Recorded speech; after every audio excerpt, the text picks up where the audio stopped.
Hi, and welcome to Foundations Enterprise DevOps. My name is Dennis.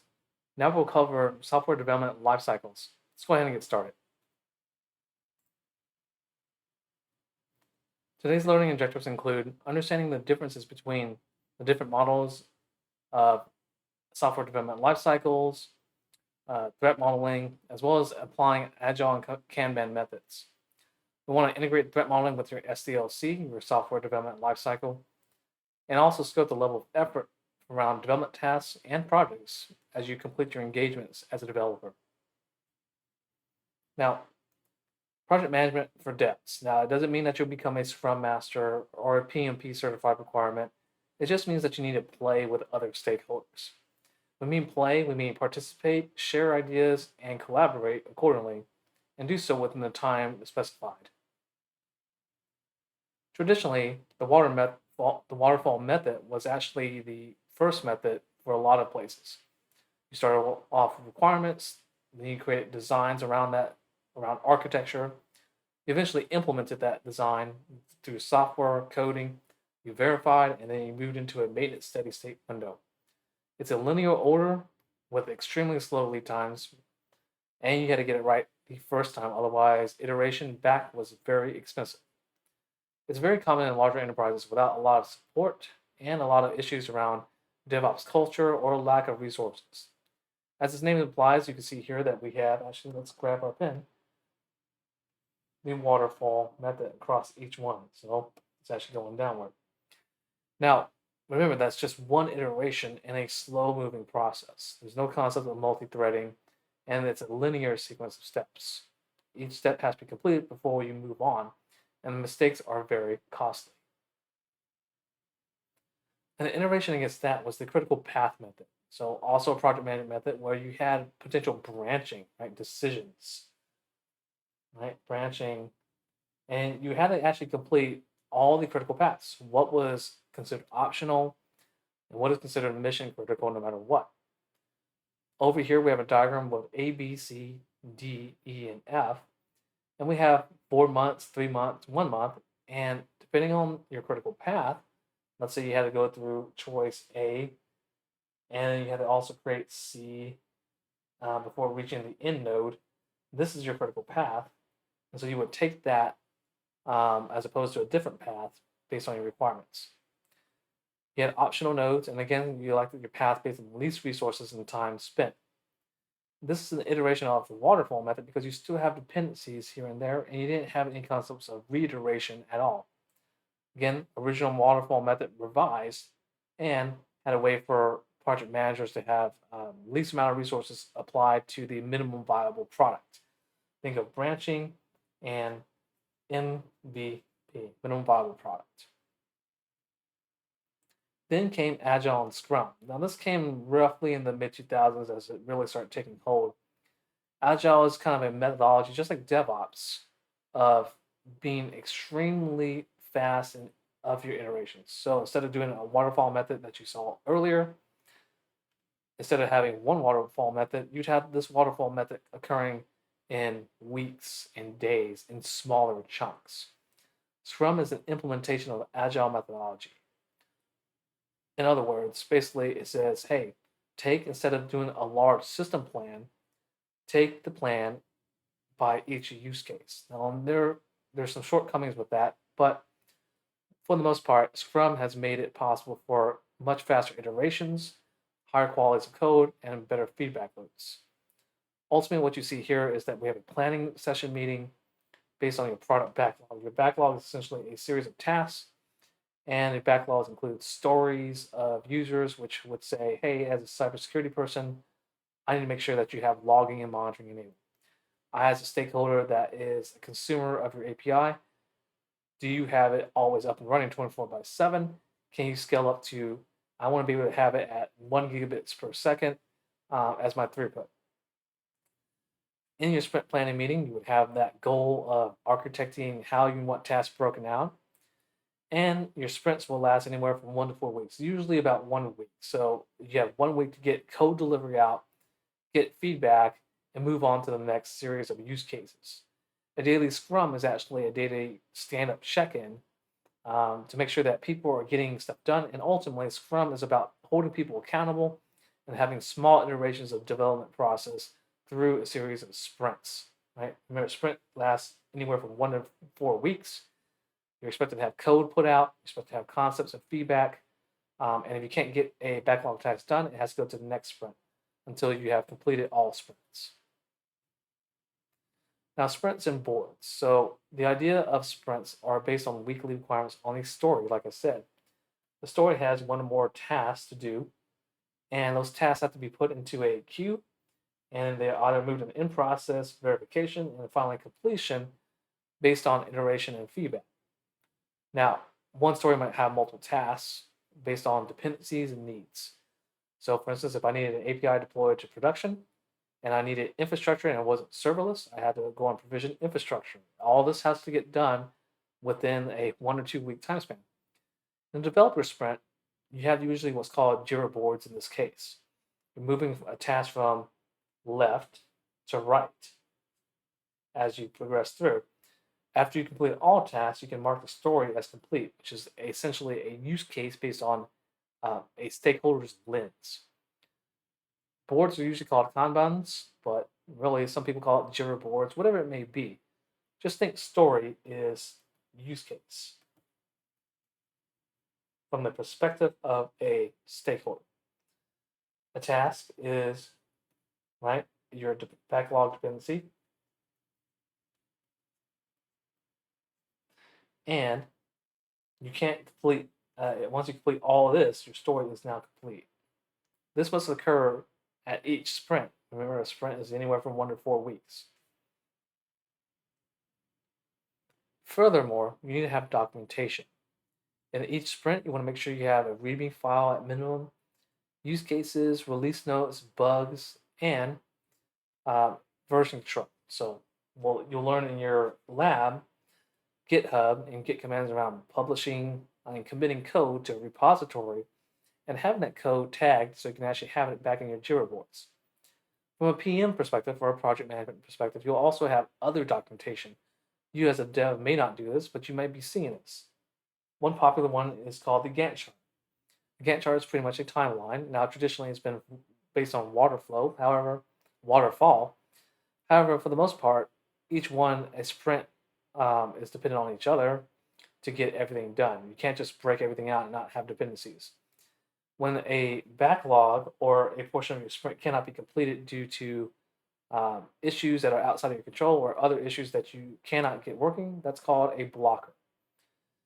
Now, part of your documentation also not only includes monitoring the project, but also includes deployment requirements, data flow diagrams, and many others, including a threat model that you'll also see later on in this course. Understanding that you'll have multiple documentations means that you need to get your writing styles completed. You need to make sure you have all your notes and information ready to go every time you do and execute a sprint. It's part of your backlog. Remember, documentation is key. As a developer, you need to read other people's documentation, so therefore you should give documentation for other developers. Now, operational workflows. What do you do whenever you have a project and you have engagements within the software development lifecycle? Well, as a developer, you have your lens, stakeholders have theirs. You need to focus on yours and how to be the most efficient possible with yours. Enter Agile with SDLC. Now take a moment, read each step, and then let's go ahead and continue our discussion. All right. Hopefully you had some time to review the Agile process and phases. We have 6 distinct phases.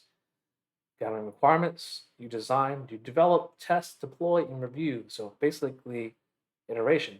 Now, this seems like a waterfall method. It really is. However, you do this in a series of sprints. So you do this each time for each sprint.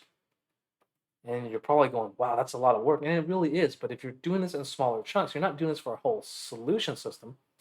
You're doing this for each use case, which is broken down into sizable chunks. That's why we have it in weeks at a time as opposed to months.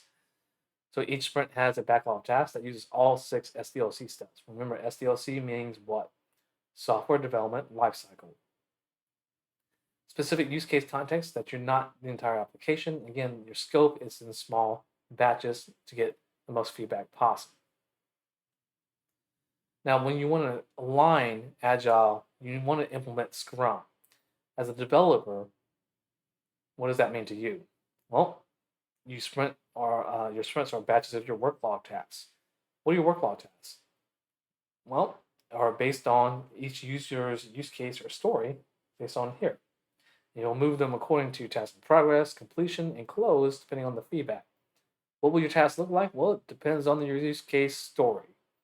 So if you're a DevOps that has cloud ops requirements, you need to have perhaps an account created, VPCs, the account secured. All that has to happen, and all those are part of tasks or backlogs that could be assigned to you or other team members inside DevOps. Really, who is assigned to doesn't matter. As long as the tasks are getting done, the story can finally be completed as soon as all dependent stories and tasks related to that story are completed. So it's rolling up inside stories, ultimately into your product. So some key points are, as part of your documentation, as part of your design and planning, as you go through the SDLC phases for Agile, you need to have solution diagrams, right? You need to have architecture, system level diagrams, service level diagrams, and these should be scoped to your specific story for each sprint. Ultimately, you'll have a larger high level diagram for the entire solution, but the best thing to do is start with your use case. So, for instance, if you have a single sprint across a use case saying you need the APIs created, well, your actual items might look like this. So you might actually have APIs and lambdas as part of this portion. Integrations with back office issues or on-premise issues or external VPNs could be as a separate use case or story. And so you could have these in different components, right? So you're focused on each different scope of your sprint based on the story and task assigned. Eventually, you'll have this whole architecture together and finalized in a nice large piece, right? Keeping this up to date is mission critical. One resource that could help you that we used in Amazon was Draw.io, which might be called Lucid Chart now. And essentially, you had all of this, and you can keep it up together and have multiple teams working on essentially a Visio equivalent replacement in the cloud. Now, you'll also have a data flow diagram as part of your requirements. This is best when you need to make sure that you have broken down APIs, use cases, and other things that could have impacts and changes. Having a data flow diagram is broken out based on each process method. Notice that we have a process method of opening the account here for bank transactions, checking transaction, depositing cash, withdrawing cash, and placing orders. 5 distinct processes, right? Could be different functions within the same class of checking, of banking and checking. Your data flow is a high-level diagram of what flows go in, right? What is the function input and what is the function output, and the relationship with where data is stored, such as a relational table or a DynamoDB NoSQL, completely up to you, completely up to your use case. Again, useful for documenting APIs at that level. So you go from system to microservices with these diagrams. You also have threat modeling. Now, while you as a developer may not be doing this consistently, you might be working with security architects that do have threat modeling. The best thing to do is get ahead and get forward. Try your best to utilize threat modeling, which is a visual diagram of where all your major entities are and risk boundaries. Threats are provided based on frameworks, so you can use something like Stride, which is a Microsoft one. It has spoofing, tampering, repudiation, integrity, denial of service, and escalation of privilege as possible main threats to your application. There's also other frameworks such as the OWASP Top 10, which focuses on injection and other penetration testing techniques and attacks. And the objects in your diagram are filled with attributes with possible threat issues and what you need to do for remediating it. Ultimately, threat modeling asks the what if question. What if someone did this? What if someone did that? What is our ultimate exposure and risk level based on a threat specific central view? If what's a threat? Well, a threat could be a hurricane on the coastal plain. What's the risk? Pretty high if you're on the coastal plain.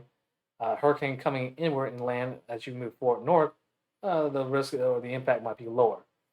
But the threat is still the same. So when you're threat modeling something, you're assessing not necessarily the probability, but the threat capability itself. You also have Git tools, which actually acts as your create branches as you do local and remote repositories. The main idea is that you'll be working with teams. The main point is that Git is a CLI tool for Git style version control, such as GitHub and GitLab. Bitbucket and AWS Code Commit is a possible repo. Our common Git commands include initialization, cloning, um, adding and committing, and pushing to a branch. Most of the time, this is the master or main branch. And there's branching strategies as we'll come up into the slides and labs. Again, version controls are very important. Any change that you make needs to have the changes, the deltas reviewed, and you might even have a pull request which says, hey, review my code and allow it to be merged back into the main branch. So branch strategies are a different story. Your work is part of a series of features, and you might merge it into the master branch thereafter. Branches allow different codes to be merged later on, and they're based on, again, features, versions, bug fixes. The ideal thing is to have short-lived features and merging back in the branch consistently. Pull requests are allowed to review the code before merging, depending on the workflow required. Sometimes when everyone's trying to merge at a long interval at one point versus having your work being 1 week out via Scrum sprints versus someone else's work working in terms of 1 month out. When you're all trying to merge it all at the same time, there could be conflicts in your code. So it's better to have iterations and merging code back in together whenever possible and short-lived sprints instead. To accomplish this, we have something called trunk-based strategy. Short-lived iterations of your branches. So every time you never touch the release branch, right? You have a master branch for the dev side with the entire shared team. And this is great for smaller groups and developers that work very quickly together and mix and mingle, sometimes with paired programming. Each feature set is a short-lived cycle outside branch and merged back into the main branch or master branch tree called trunking. And you do so for every release. And then once a new release or new version needs to come out, you do not commit to the release branches. You only commit to the masters and then release it based on a new version set. This is called the integration portion, and it's actually really useful to have when you have smaller teams. Now let's take a quick break, and then you can go back and start on your labs using Git and Jira on how to create task logs and actually address those items. We'll see you in the next lecture. Thank you for watching.